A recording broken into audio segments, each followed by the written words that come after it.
300 to 400 questions, Okay. all across domains: communication, socialization, and daily living skills. These are the 3 domains. On those 3 domains, we need to take lots of data, lots of data. So that we have to take from the parents. And again, we have to understand whether the parent is guessing or not guessing. What is the percentage of guessing? So we have to.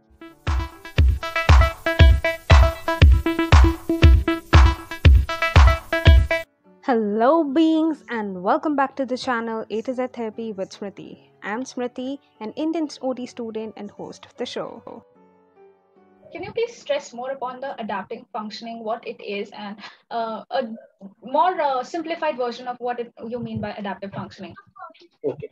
Yeah. So in the layman language, what we say adaptive functioning is just a day-to-day life functioning. So day-to-day life functioning means starts from eating, dressing, self-dressing, self-help skills, self-dressing, what we say, leisure time activities, communication, socialization, locomotion. How is the child is able to move around, whether the child is able to walk or not. So locomotion or self-direction. What we also see the self-direction, whether the child is able to direct himself, understand where he is. So these basic things, how he is mingling with others, that is called socialization. Yeah. That's an adaptive skills. So how he is communicating, what is his receptive language, expressive language, how he is using his language to get his things or get his needs met. However, how he is expressing himself when he is in danger, how he is managing himself when he is angry. Yeah. Basically, when he gets upset. Yeah, basically all those. When he gets upset. Yeah. Basically all those activities that we do for our daily living and all. Yes. Yeah. So it's day-to-day life living. Whether the child is independent in all those areas or still dependent on the parental help. So that is the deciding factor. Okay. So we do a test called, I do Vineland Adaptive Behavior Scale 3. So for this, the test, we need parental help, because a lot of things as a clinician, we do not know what is happening in eating. So there will be a lot of scores to be taken, and it's an interview form. So which I have this today only morning I did online. So what we need to do, there are minimum 300 to 400 questions. Okay. All across domains: communication, socialization, and daily living skills. These are the 3 domains. On those 3 domains, we need to take lots of data. So that we have to take from the parents. And again, we have to understand whether the parent is guessing or not guessing. What is the percentage of guessing? So we have to check again. Once they filled up and they send us the copy, then I have to check one by one point. Why did they do that? Yeah. I will have to again cross question and get to know. Then I will finalize what is the score for that item. Okay. So now So for the IQ test, yes. For the IQ test, we do lots of IQ tests to diagnose or to have a general intellectual understanding, intellectual ability test, like Wechsler Intelligence 4, or for Indian children, we have BISIC, Mallin's Intelligence Scale for Indian children, or Raven's Progressive Matrix, we do. And basic screening test also we do, DST, developmental screening test, or Vineland social maturity scales. These are all basic scales. By applying this, we can also find out where the child stands, what is the current level of functioning in the child, so that the goals can be set and parent can be counseled on which goal we are developing an IEP. Okay. Because IEP is very important, individualized education program. Yeah. Without that, therapy is not possible. So based on our clinical observations, based on our clinical testing findings, and we get from the data, then we establish a goal and we carry on for 3 months the same goal. Okay. So now moving on to the convincing part, how to convince basically the parents who are in denial. Like everyone wants, whenever a child is born, everyone has this emotion of being happy and, have a healthy child and everything. So how to convince the parents, and how is the process like? This is a very tough process. This is a transformation usually in the parent. So what I always understand in whole of my career, from denial to acceptance, it takes time for the parent. If the deficit which the child has is observable, the acceptance comes early. When the deficit in the child is not observable, so the acceptance comes later. So when the parent, there are a lot of the process of acceptance and denial is a lot of, there are again a lot of process of steps to come to the acceptance. So once the person,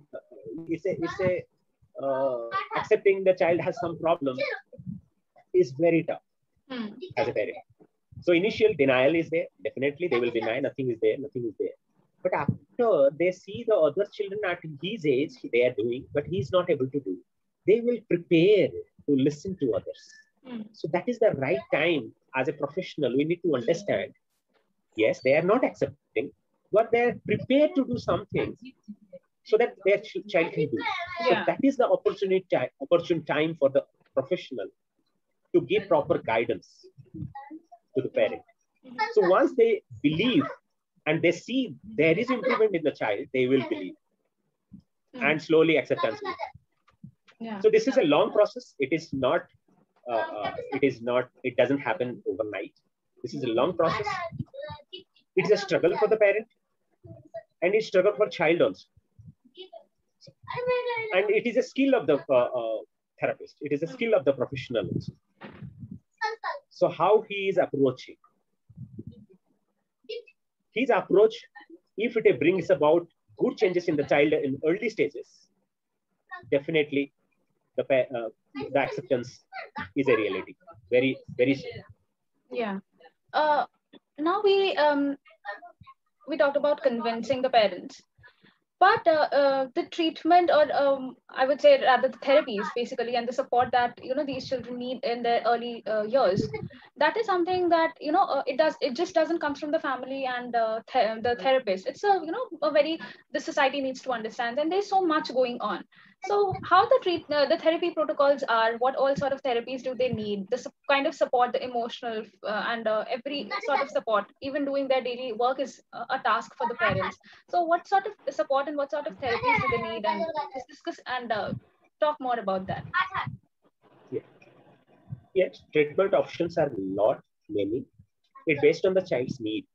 Once we see the child has a problem of walking or speaking, or it depends on the age and the level of functioning.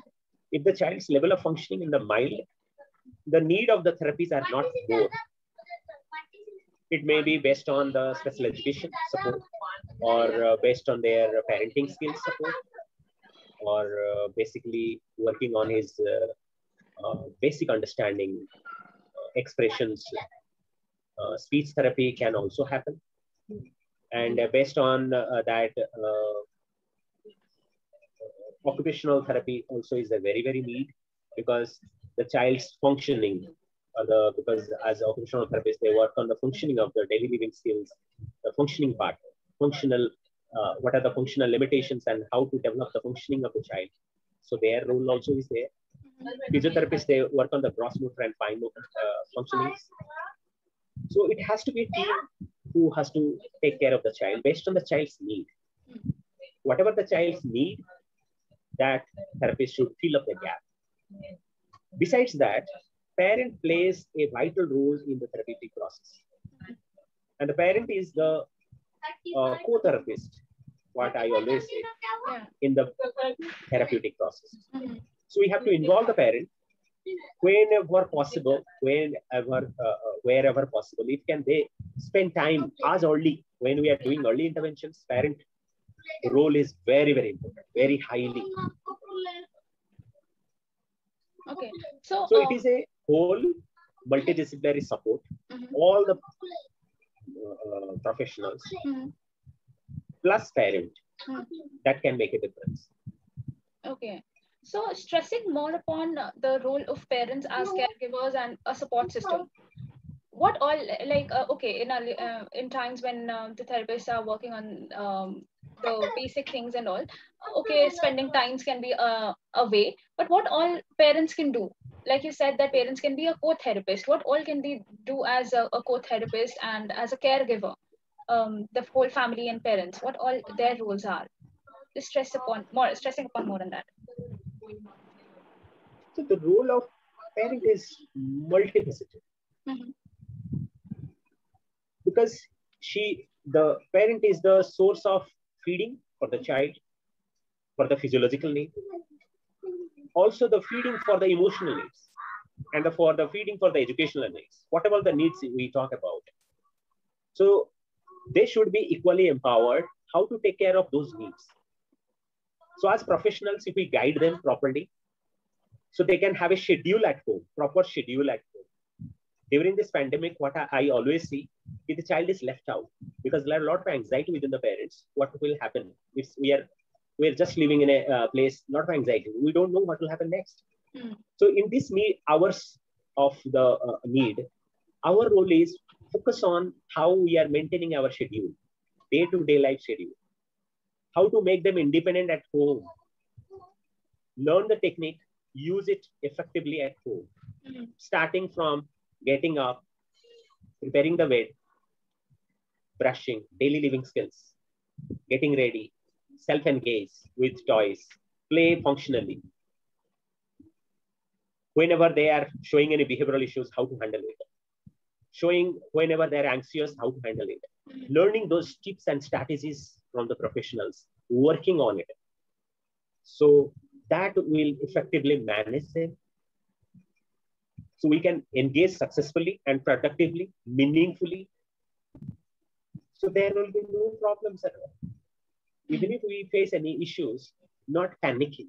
That is the line of what we, because as we understand, children, they see more, listen less. Because they are not going to follow you. They will see and follow you. Yeah. So when we show a lot of emotional situations to the parent, to the child, they are going to look up to those things. So these are small tips which we can practice. So then the child will be definitely feeling calm and he will do his full potentials. Okay.